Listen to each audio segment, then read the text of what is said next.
So I'm sitting in an Audi e-tron GT. Next to me is the new Mercedes EQS, and next to that is a Porsche Taycan 4S, and next to that is a Tesla Model S 100D. So, a bunch of electric cars hurtling down a runway. You'll love this. So let me tell you about this Audi e-tron GT. It has 2 electric motors. Combined, they put out 523 horsepower and 640 newton meters of torque. There's a 2-speed gearbox, all-wheel drive, and the car weighs in at 2,276 kilos. It starts from £81,000. Next is the Mercedes EQS. So this is the entry-level 1 electric motor version. It's rear-wheel drive, and it puts out 329 horsepower and 568 newton meters of torque. It's just got a single-speed gearbox, and it's quite heavy because it's got a massive battery, the biggest battery ever fitted to any electric production car, at 108 kilowatt hours. As a result, the car weighs in at 2,480 kilos, and it'll start from around £100,000.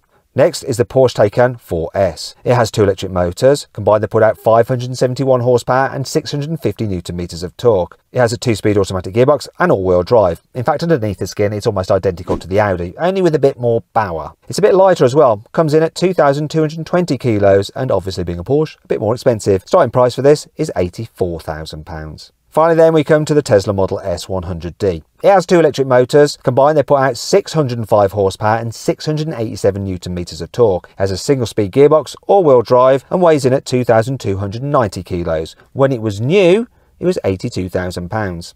Oh, before we go, let's just do the stats on all the cars. What you need to do now is pause the video, and you can see all the different stats.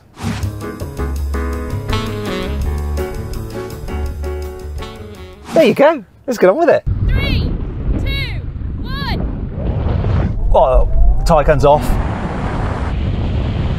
That EQS has been dropped. Can I beat the Tesla? Yes!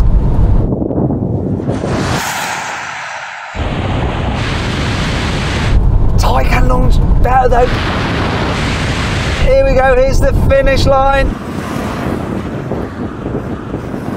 Woo! Poor EQS. Just the single motor version, so it's a little bit tougher for it. Bear with me a second, people. I've just got to go and get my radio. It's an electric car acceleration for you. Hey EQS, nice to see you. How was that for you?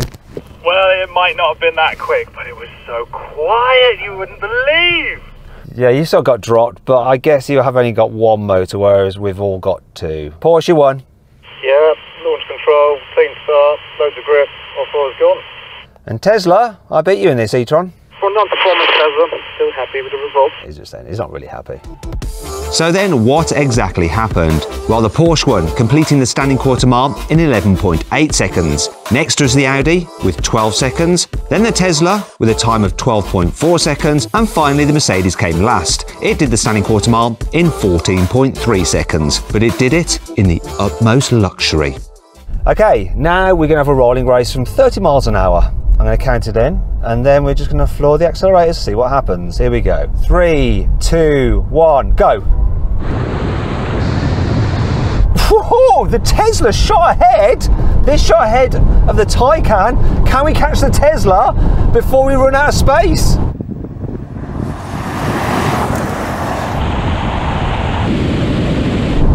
Oh, the Taycan's coming fast. Can I get the Tesla? Got him. Wow, Tesla shot ahead.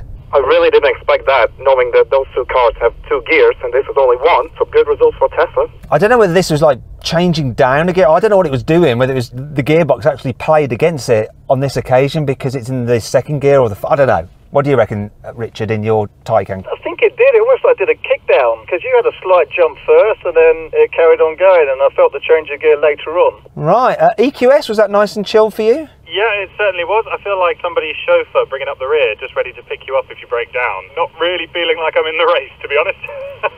To be fair, I think we really need to come again with the dual motor version of the EQS, but it's the only car available in the UK. We wanted to get it in the video, so here it is. But he's enjoying it. It's lovely in there. Anyway, let's try something else to see if we can take that kick down of these gearboxes from the Porsche and the Audi out of the equation. Let's do another rolling race. This time though, we're going to be doing it from 50. See if this makes a difference. You ready, everyone? 3, 2, 1, go. Once again, that Tesla. And the same thing's going to play out now. Am I going to have enough space to compass the Tesla? Yes, and I'm right with the Taycan there. Oh, is he going to run out of runway again? Hasn't he learnt? He's determined to win, that Richard is.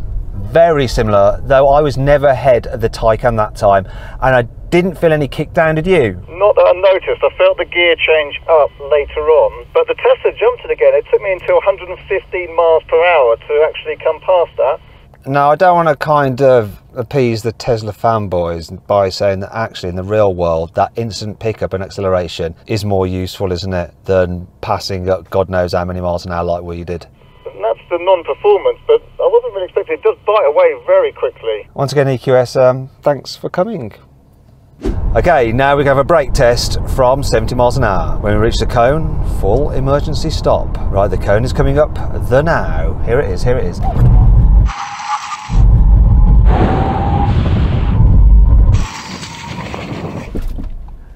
Well, Richard, I beat you. So much for your high-performance brakes. What happened?